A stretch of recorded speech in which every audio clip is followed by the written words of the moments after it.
그러므로라고 하는 말은 무슨 말이에요? 그러므로라고 하는 말은, 앞에 있는 말을 잘 생각해봐. 이거죠. 앞에 2장 1절부터 10절까지 내용을 잘 생각해봐. 그 들은 결과 다 들었지? 그리고 잘 생각해봤지? 그러니까 이렇게 되는 거 아니겠어? 라고 하는 의미에서 그러므로예요. 그러니까 앞에 있는 말과 이제 해야 할 말을 이어주는 다리의 역할을 하는 말. 이게 그러므로라고 하는 말이죠. 그러니까 내 말이 그 말이잖아. 라고 하는 거죠. 지금 이제 갑순이가 갑들한테 뭐라고 얘기했어요. 그랬더니 갑들이 하는 얘기가, 그러니까 내 말이 그 말인 거야. 자, 그러니까 이렇게 하자. 요거죠. 그러므로라고 하는 말의 의미는 그런 뜻이 되는 거예요. 그래서 앞에 있는 말이 어떤 내용들이에요? 우리 성도들이 어제와 오늘과 내일을 이야기하는 것이 에베소 2장 1절에서 10절까지 말씀했었어요. 그래서 성도들의 어제는 어떠한 상태였느냐 하면은 하나님을 알지 못하는 자들과 함께 어울렁더울렁 하면서 나도 하나님을 모르고 살아왔던 사람이기 때문에 하나님을 알지 못하던 자들이 마땅히 받을 형벌, 그 형벌이 어떤 형벌이에요? 죽음이죠. 하나님을 알지 못하는 자들이 받을 형벌은 죽음이에요. 까만 아이가 엄마를 잃어버리게 되면 그 아이는 죽는 거예요. 왜? 까만 아이는 엄마가 돌봐주고 엄마가 젖을 주고 엄마가 옷을 갈아입혀주고 엄마가 식혀주지 않으면 자기 스스로 살아갈 수 있는 방법이 없기 때문에 엄마와 헤어진 가난아기에게는 죽음밖에 없는 거예요. 마찬가지로 사람이 이 세상에 생명을 가지고 살아가는 사람이라 할지라도 하나님을 떠나 있으면 죽음밖에 없는 거예요. 무슨 소리 하는 거요? 내가 하나님을 안고 산 지가 몇십 년인데 지금까지 내가 멀쩡하게 살았는데 뭘 죽었다고 하는 거요? 그 사람 이상한 소리 하네? 아니요. 사람이 아침에 일어나서 밥을 먹고 저녁에 잠을 자고 아침에 다시 또 일어나서 살아있는 것이 아니란 말씀이에요. 그 세월들은 도리어 어떻게 보면은 머리에 핀 숯을 얹어놓는 것과 마찬가지라서 잠언서에서 그러잖아요. 원수를 네 손으로 잡지 말아라. 네가 그에게 선을 행함으로 말미암아 그의 머리에 핀 숯을 얹어놓는 것과 마찬가지일 것이다. 이렇게 말씀하신단 말이에요. 이게 무슨 얘기냐면은 하나님의 은혜를 받았음에도 불구하고 하나님의 은혜를 은혜로 알지 못하는 자들은 머리에 숯을 피워놓고서 그 숯을 이고 다니는 것과 마찬가지라는 거예요. 온갖 고난과 고초가 내 앞에 예고되어 있는 것이죠. 우리 인생이 하나님을 알지 못한 채 살아가는 인생은 이렇게 핀 숯을 머리 위에 얹어놓고 사는 인생과 방불하다는 거예요. 살아있을 때 살아있는 인생이 아닌 거죠. 어느 철학자가 그런 얘기를 했거든요. 인생이란 무엇이냐? 죽음을 향하여 달려가는 가련한 존재다. 맞는 말이죠.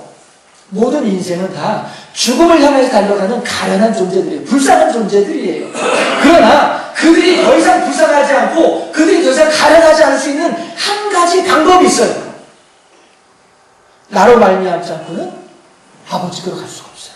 왜? 예수님이 길이요 진리요 생명이기 때문에. 우리들은 따라서 죽음을 향해 달려가는 우리들의 인생이 지금까지는 죽음을 향해 달려갔지만은 예수 그리스도를 나의 구세주로 믿는 그 순간에 우리들의 인생은 유턴을 하는 거예요. 유턴. 자동차 길 가다가 잘못 들어섰어. 그래 그럼 유턴해. 착 돌리면은 반대 방향, 올바로 되는 방향으로 가는 것처럼 우리 인생이 죽음을 향해 달려가던 가난한 인생들이 예수 그리스도를 나의 구세주로 믿는 그 순간에 이 길로 가는 우리 인생이 유턴해가지고 이 길로 간단 말이에요. 그러면 이 길은 죽음에 가는 길이요 지옥의 무적행으로 가는 길이라고 한다면은 이 길은 어느 길이에요? 시온의 대로, 하나님의 보좌가 있는 시온의 대로로 가는 길이란 말이죠.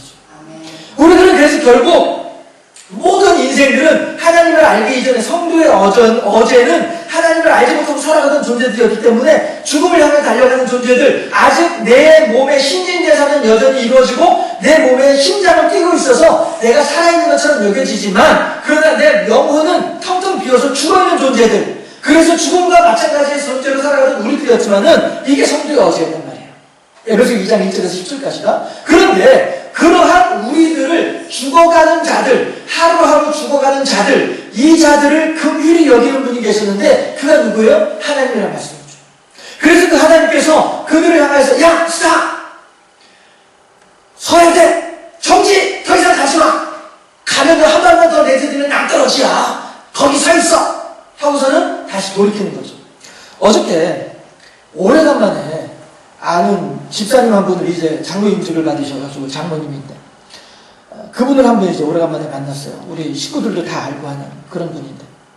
그분이 어저께 그 잠깐 동안에 얘기를 하면서 간증을 하시는데, 이분이 노래방 기계 틀어놓고서 노래방 반주기에 맞추어가지고 찬양을 하시는 분이거든요. 노래방 기계에도 복음성가 다 반주가 나오니까. 그런데 그거를 가지고 찬양을 해가지고, 그거를 이제 카세트 테이프에 녹음을 해가지고, 이제 자기 아는 사람들한테 이렇게 넘겨주고 하는 그런 일을 하시는 분이에요. 그런데 이분이 그 일을 하신 지도 한 10년 이상 되셨죠. 아마 그랬을 거예요. 그분 만난 지가 10년이 넘었으니까. 그런데 그분이 뭐라고 말씀하시냐면은, 거래처 사장이 하루는 막 펑펑 울면서 전화를 했더래요. 그래서, 아니, 갑돌씨 웬일이쇼? 이랬죠. 그랬더니 하는 얘기가, 지금 얘기한 그 장로님이 방시 성을 쓰는 분인데요. 이제 사회생활 할 때 이제 방사장 하겠죠. 예. 방사장, 내가 지금 사업이 망해서 죽으러 가는 길이었는데, 당시 요즘 그 CD, 그 차 안에서 그 찬송가 그거 듣다가 내가 죽지 않고 살 마음을 먹었어요. 하면서 펑펑 울면서 그렇게 전화를 하더래요. 예. 이런 거죠. 바로 한 걸음만 더 내딛으면은 죽음의 낭떠러지로 들어가는 거예요. 그런데 하나님께서 바로 그 순간에, 야, 정지! 더 이상 가지 마! 더 이상 가면 낭떠러지야! 중지! 하고서는 가만히 있어. 내 말 들어봐. 내 얘기 들어봐. 내 사랑을 들어봐. 내 은혜를 들어봐. 내 뜻을 들어보라니까. 하나님께서 그렇게 말씀하시는 거죠. 우리들도 마찬가지였던 말씀이에요. 우리들은 지금까지 살면서 뭐 자살할 생각 안 했고요. 우리들은 살면서 그다음에 사업 망해본 적 없고요. 망해본 적 있는 분 계시네. 아무튼 전에 우리들은 그렇게 살아왔습니다. 그런데 어느 순간 하나님께서, 야, 잠깐만! 정지! 잘 생각해봐봐. 한 번만 더 생각해봐봐. 뭘 생각하란 말이에요? 내 아들 예수 그리스도! 할렐루야! 이러면서 우리는 죽음에 있던 우리들이었는데 어느 순간에 예수 그리스도의 십자가로 인하여서 살아났단 말이에요. 이게 에베소 2장 1절에 10절까지 말하는 성도의 오늘이에요. 그런데 이러한 우리들을 향하여서 하나님께서 뭐라고 말씀하시냐면은, 이제 너희들을 예수 그리스도와 함께 하나님 보좌 우편에 앉게 해주겠다는 거예요.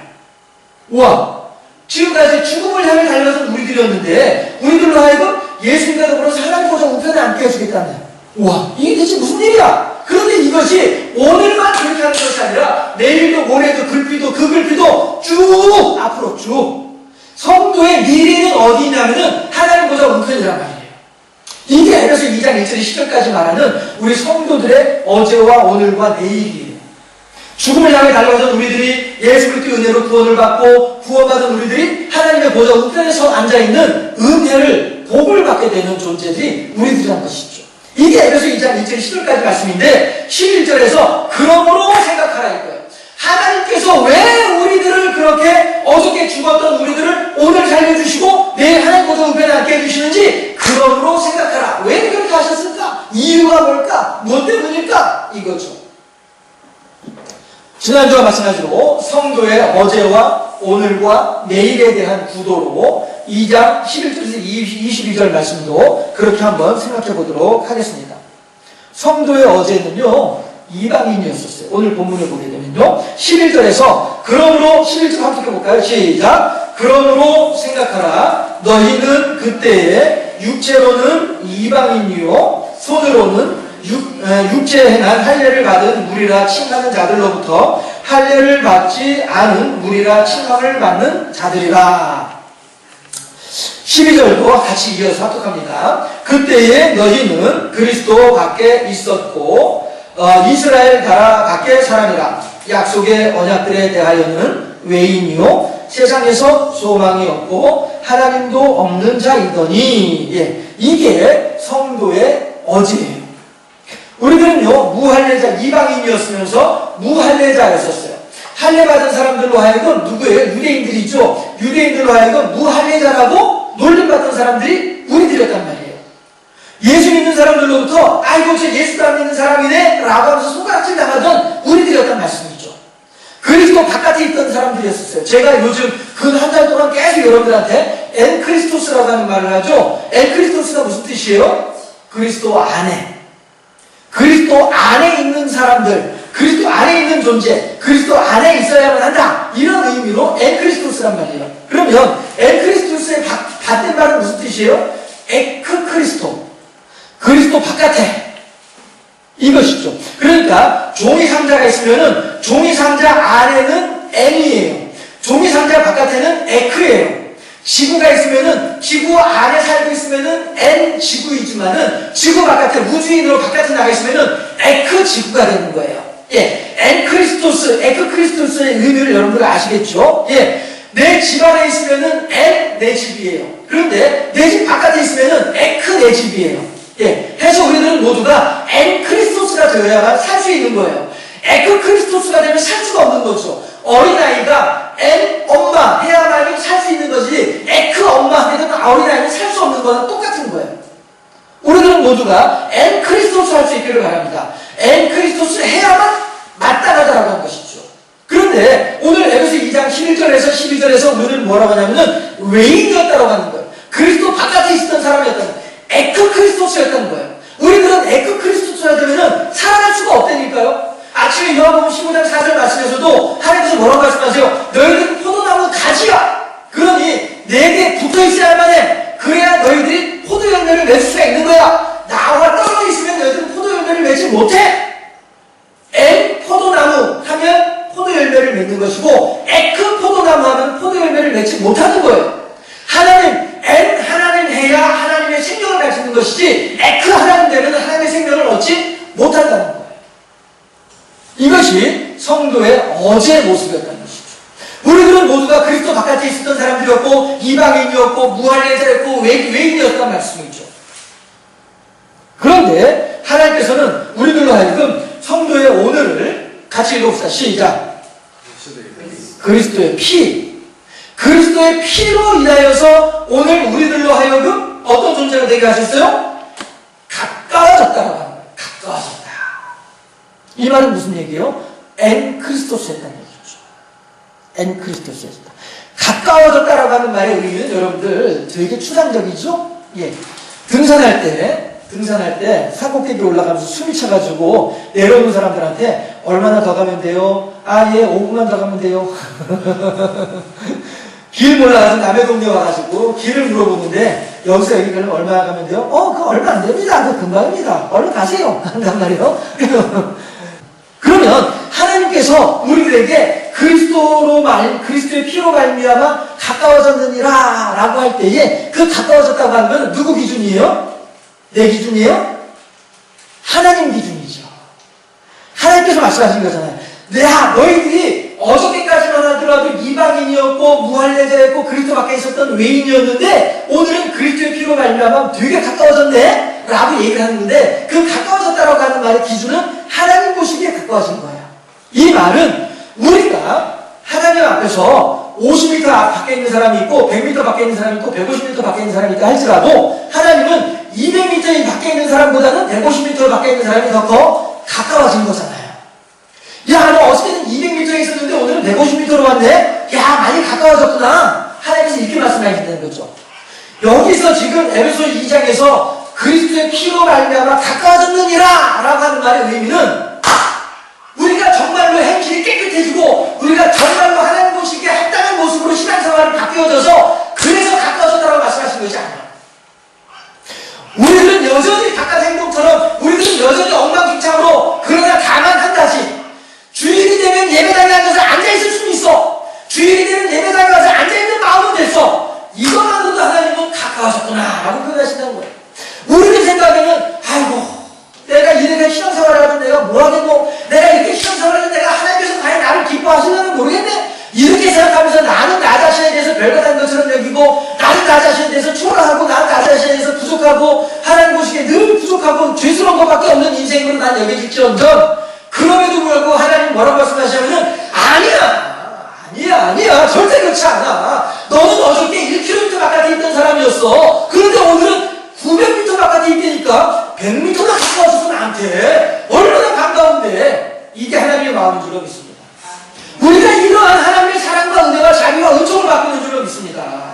나는 내가 보기에는 별다른 것처럼 여겨질지라도 하나님은 나를 너무나도 귀하게 여기시는 사랑의 하나님이신 줄로 믿습니다. 우리가 우리가 그 하나님을 향해서 아멘으로 감사하고 찬양하는 것이 마땅하지 아니하겠냐 하는 것이죠. 이것이 오늘 성도의 오늘이에요. 우리 성도들은 이렇게 그리스도와 더불어서 가까워져서 하나님의 은혜를 받다 보니까 어떻게 돼요? 평화를 누리게 되는 것이죠. 천주교인들은, 물론 천주교인들이 다 그런 건 아니겠습니다만은, 아무튼 그분의 말에 의하면 그래요. 천주교인들은 구원의 확신이 없다 보니까 늘 이게 신앙생활을 하더라도 기쁨이 없고 즐거움이 없고 만족이 없다는 거예요. 해서 이렇게 하면 어떻게 하지 저렇게 하면 어떻게 하지 이런 근심과 걱정 가운데 살아간다는 것이죠. 그렇지만 오늘 하나님께서 분명히 뭐라고 말씀하시냐면은 그리스도의 피로 말미암아 가까워졌대요. 내가 생각하기에는 나는 여전히 그리스도 하나님 바깥에서 여전히 1km 바깥에 있는 것처럼 생각됐는데 하나님은 나한테 말씀하시기를 아니야, 넌 말이 좋아져서 1km 바깥에 있지 않고 지금 100m 바깥에 있어. 야, 너 그만큼 말이 나한테 가까워졌잖아. 난 그것만으로도 너무너무 좋아 라고 말씀하시는 분이 하나님이라고 지금 여기서 얘기해주고 있잖아요. 그러니까 우리들이 착한 일을 하고 우리들이 좋은 일을 하고 우리가 어떤 뭘 해가지고 구원받는 것이 아니라 하나님께서 인정해 주셔서 구원받는 거란 말이에요. 내가 잘나서 구원받는 것이 아니라 하나님께서 인정해 주시고 하나님께서 도장을 빵빵빵 찍어주셔서 그래서 우리가 구원받는 거니까요. 이것을 알게 되면 우리들은 더 이상 불편하지 않죠. 우리들은 더 이상 괴롭지 않죠. 평화로울 수 있는 거예요. 그리스도와 더불어서. 그로 말미암아 우리 둘이 한 성령 안에서 아버지께 나아감을 얻게 하려 하시니라. 아멘. 하나님은 우리들에게 화평, 평안을 전해주고자 하신 분이 하나님이란 말이죠. 예수 그리스도의 피로 말미암아 우리들은 평화를 누리게 됐다는 거예요. 우리들이 자녀들과의 관계, 여기 계신 분들 다 이제 자녀들을 두고 계신 분들이니까 신앙의 올곧은 모습을, 입장과 자세를 보여줄 필요가 있다라는 것입니다. 그래서 그리스도와의 평화를 우리가 누리게 될 때에 자녀들과의 평화가 잠깐 동안은 어그러질지 몰라도 하나님께서는 그들과도 우리로 하여금 화평을 누릴 수 있도록 해주실 수 있는 충분한 능력을 가진 분이 하나님이시라는 거예요. 내가 죽을 때까지도 그 현장을 못 본다 할지라도 그 이후에라도 그 현장은 이루어지더라라는 것이죠. 모세가 하나님 앞에서 죽음을 맞이할 때에 아브라함이 하나님 죽음을 맞이할 때에 아브라함은 죽어가면서도 내 자손들이 이 땅에 모래같이 하늘의 별과 같이 많아질 것에 대해서 믿음을 잃지 않고 죽었다는 말씀이죠. 우리들이 그러한 하나님과 더불어서 평화를 누리는 그런 삶을 살아야 되지 않겠는가 하는 생각을 한 번 더 해보게 됩니다. 자, 성도의 내일이에요. 자, 성도의 내일 마지막이에요. 힘을 내주세요. 다 돼갑니다. 끝이 다 돼갑니다. 성도의 내일 어떤 모습이에요? 한 성령 안에서 어떻게 된다고요? 하나님께 나아갈 수 있더라 하는 거예요. 우리들은요, 비록 오늘은요, 이 세상에서 발붙이고 살다 보니까 이 세상의 영향으로부터 무관할 수는 없어요. 지진이 나면 같이 흔들려야 되고요, 홍수가 나면은 같이 떠내려가야만 합니다. 가뭄이 들면은 같이 메말라야 되고요. 이 세상 사람들과 함께 움직일 수밖에 없는 사람들이 우리들입니다. 그러다 보니까 세상 살기가 힘들지요. 지난주에 말씀드렸던 것처럼 그러나 그 일을 만난 뒤에 우리들이 어떻게 행동하느냐 이게 중요한 거라니까요. 예수 믿는 사람도 사기당할 수 있어요. 그렇지만 사기당하고 난 뒤에 어떻게 하느냐 말이죠. 예수 안 믿는 사람들은 사기당하고 난 뒤에는 에라 모르겠다고 해서 그냥 술 한잔 퍼마시면 아파트 옥상 올라가 버리고 말아요. 하지만 예수 믿는 사람들은 그러면 안 된다는 것이죠. 여기에서 예수를 믿느냐 안 믿느냐의 차이점이 여기 나타난다는 거예요. 그 사람도 사기 맞았고 나도 사기를 맞았어요. 그렇지만 그 사람은 아파트 옥상이고 난 어디로 가요? 예배당으로 가는 거죠. 이게 차이예요. 예수 믿는 사람과 안 믿는 사람의 차이는 그거예요. 안 믿는 사람은 아파트 옥상 올라가고 예수 믿는 사람들은 예배당으로 가는 거 차이예요. 이 차이예요. 하나님은 그거를 바라보고서 우리들한테 은혜를 베풀어 주시는 거란 말씀이죠. 마찬가지로 오늘 우리가 한 성령 안에서 이 세상을 살아갈 때에 한 성령 안에서 이 세상의 모든 고난과 고초와 역경을 거듭나고 무릅쓰고, 거듭나다기보다는 무릅쓰고서라도 극복하고 난 뒤에 우리가 비로소 성령 안에서 하나님께로 나아갈 수 있는 자격이, 기회가 우리들에게 주어진다는 거예요. 그래서 전에 여러분들한테 이스라엘 사람들이 먹을 수 있는 음식과 먹지 못하는 음식에 대해서 여러분들한테 말씀을 나눈 적이 있었어요. 그때에 먹을 수 있는 물고기가 어떤 물고기냐? 우선 몸에 비늘이 붙어 있어야 된다. 비늘이 붙어 있는 물고기만 먹을 수 있다. 두 번째, 지느러미가 있어야만 먹을 수 있다. 비늘이든 지느러미든 둘 중에 하나라도 없으면 먹지 못한다. 이게 하나님의 법칙이었단 말씀이에요. 그러면 비늘은 무엇이냐? 비늘이라고 하는 세상으로부터 내 속을 보호하는 것이 비늘이에요. 물고기가, 생선이 바닷물 속에 살 때에 바닷물은 온통 짜릿짠 물이란 말이에요. 그렇죠? 짜릿짠 바닷물 속에 살고 있는 물고기이지만은 그 물고기의 속살은 짜요, 안 짜요? 안 짜단 말이에요. 왜 그래요? 살아있기 때문에 그래요. 생명이 있기 때문에. 해서 비늘로서 내 안에 속살을 딱 감싸고 있기 때문에 비늘이 바다의 짠 물을 막아주고 있기 때문에 생선의 속살은 안 짠 거란 말씀이에요. 우리 성도들이 이 세상 한가운데 살아가면서도 영적인 무장, 영적인 비늘을 내가 딱 차고 있어서 비늘을 통해서 외부의 어떠한 세상의 유혹과 핍박이 내게 온다 할지라도 내 속은 평화를 누릴 수 있어야 되겠다. 이게 비늘에 담겨져 있는 하나님의 뜻이란 말씀이죠. 그러면 이 세상에서 그냥 단지 견디기만 하면 되겠느냐? 아니다. 견디지 말고 견디는 것에서 한 걸음 더 나아가가지고 치고 나가. 지느러미가 뭐예요? 지느러미는 내 마음대로 가고자 할 때 사용하는 도구가 지느러미예요. 지느러미가 없으면은 그 물고기는 떠내려갈 수밖에 없다는 것이죠. 배를 생각해보면은 배가 노를 저을 때에 그 노를 저음으로 말미암아 물을 거슬러 올라갈 수 있지만은 노가 없게 되면 어떻게 해요? 그 배는 물결 따라 흘러내려갈 수밖에 없는 거야. 똑같은 이치란 말이에요. 해서 하나님께서는 물고기 가운데 먹더라도 지느러미가 있는 물고기를 먹어라. 이 말은 무슨 얘기냐면은 이 세상의 모든 압력과 폭압 가운데에서도 비늘을 통해서 견디고 단지 견디는 데서 그치지 말고 세상을 바꾸란 말이에요. 세상의 흐름을 거꾸로 흘러가란 말이에요. 모든 물들이 이쪽으로 흘러내려갈 때에 지느러미를 가지고 거슬러 치고 올라가란 말이에요. 왜? 치고 올라갈 때 거기에 비로소 하나님의 보좌가 있기 때문에. 할렐루야. 우리들은 모두가 다 세상의 물결 따라 떠내려 흘러가는 사람들이 아니라 세상의 물결을 거슬러 올라가서 세상을 역류해서 하나님의 시온의 보좌에까지 나아갈 수 있는 이런 신앙의 결단을 가진 사람들이 되어야 된다는 것이죠. 이것이 바로 물고기, 비늘과 지느러미에 담겨진 하나님의 뜻이란 말씀이에요. 그런데 하나님께서 오늘 우리들에게 뭐라고 말씀하시냐면 성도들이여 너희들이 오늘 그리스도로 더불어서 가까워졌느냐? 그래서 하나님의 평화를 누리고 있느냐? 그렇다면 이제는 한 성령 안에서 하나님을 향해서 나아갈 수 있을 때지 않겠냐. 너희들의 몸에 달려져 있는 영적인 지느러미를 가지고 이 세상의 모든 물결을 거슬러서 하나님을 향해서 나아가야 되지 않겠느냐. 독려하시는 거예요. 격려하시는 거예요. 잘했어. 조금만 더 열심히 해. 힘내. 할 수 있어. 위로와 격려와 지지의 말씀이 바로 성령 안에서 한 성령 안에서 하나님께로 나아갈 수 있도록 되었다라고 하는 말씀의 의미가 된다는 것이죠. 예. 하나님께서 우리들로 하여금 그렇게 18절에서 그로 말미암아 우리들이 한 성령 안에서 아버지께 나아감을 얻게 하려 하심이라 라고 말씀하시면서 성도의 내일은 하나님을 달려 나아가는 아름다운 신앙의 모습이고 자세이다 라고 우리들한테 이야기를 해주고 있습니다. 결론. 그러므로 생각하라.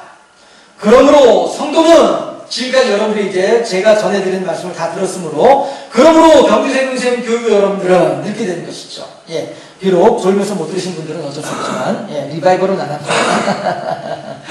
그러므로 성도는 어떻게 되느냐? 예, 선지자들의 터 위에 있는 모퉁이 돌이다 라고 하는 거예요. 선지자들의 터는 어떤 터예요? 순교의 터예요. 선지자들은 순교를 통해서 우리들에게 건물의 밑바탕이 되었어요. 터전이 되어졌어요. 예. 그래서 우리들은 선배 신앙인들의 순교의 피를 덧입어서 우리들은 이 자리에 있게 된 것이죠.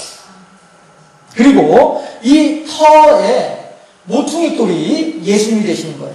기준이 예수님이 되시는 거예요. 머리가 예수님이 되시는 거예요. 그러므로 이제 우리들은요, 이 교회가 지금 여기서 말하는 교회는요, 우리는 이제 건물이 하나밖에 없으니까 건물 하나만 가지고 이해가 안 되는 그러한 내용이에요. 그러니까 이쪽에 건물이 하나가 있고 또 이쪽에 건물이 또 하나가 있으면은 이 건물 사이에 지붕을 이어요. 그럼 어떻게 돼요? 두 건물이 지붕으로 말미암아서 한 건물이 되는 거예요. 그렇죠? 예, 지금 이 여기 내용이 그 내용이에요. 해서 20절에서 너희는 사도들과 선지자들의 터 위에 세우심을 입은 자라. 라고 하는 말은 여러 사도들이 있고 여러 선지자들이 있다는 말씀이에요. 해서 우리들에게는 여러 신앙의 선배들이 여러 가지 영향을 끼쳐서 오늘 우리가 있게 된 거예요. 그런데 이 여러분들도 이제 각자의 사람들이잖아요. 그렇죠? 그런데 이런 여러 각자들이 그리스도라고 하는 한 틀 안에서 하나가 되는 거예요. 그래서 그 밑으로 이제 하나가 돼버렸어요. 그렇죠? 땅으로 가면 되겠네. 두 필지를 갖다가 한 필지로 묶어버리면은 한 필지가 되잖아요. 그렇죠? 이렇게 우리들로 하여금 하나가 되게 하시다.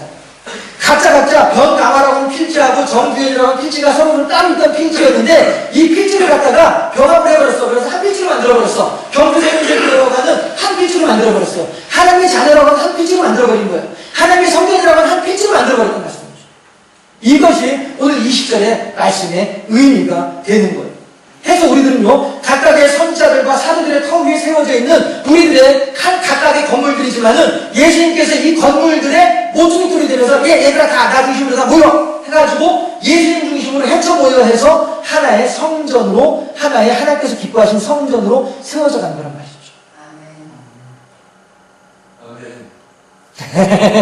감사합니다. 예. 그래서, 우리들은요, 이렇게 건물들이 합쳐져서 성도들이, 성전이 되어지는 것처럼, 우리 성경 안에서 성도들도 연합을 이룸으로 말미암아서, 그리스도 예수 안에서 함께, 그쵸? 엔 크리스토스. 우리들의 삶이 하나님을 믿는 믿음 안에서 신앙의 올곧은 기준과 평화를 누리는 가운데 여러 사람들에게도 선한 영향력을 끼치면서 비록 지금은 그 사람들이 내 생각대로 내 원하는 대로 되지 않는 것 같아서 안타까운 마음이 있을 수도 있지만 그럼에도 불구하고 얘들아 너희들의 사정과 형편을 내가 모르는 건 아니지만 그래도 내가 명색이 신앙인인데 내가 하나님께 예배는 제대로 드려야 되겠다. 이렇게 함으로써 그 자녀들에게 선한 영향력을 끼치고 내가 그들에게 완력으로는 그들을 통제할 수 없고 내가 가진 재산으로는 그들을 통제할 수 없습니다. 그렇지만 하나 할 수 있는 것이 있어요. 신앙의 자세. 너희들은 그렇게 할지라도 나는 이렇게 하겠다라고 하는 하나님을 향한 신앙의 자세를 그들에게 보여주게 되면 그들 또한 그렇게 머지않은 장래에 우리들과 같은 아름다운 신앙의 사람으로 세워져서 우리가 줄 수 있는 가장 최고의 유산을 그들에게 물려주는 그런 결과, 열매를 맺을 수 있지 않겠느냐. 그리스도 예수 안에서 함께 행하심으로 말미암아 하나님께는 영광이요 자녀손들에게는 신앙의 아름다운 본보기를 보여주는 하나님의 착하고 충성된 종으로 살아가는 우리 모두가 되어질 수 있기를 주님의 이름으로 축원합니다. 기도하겠습니다.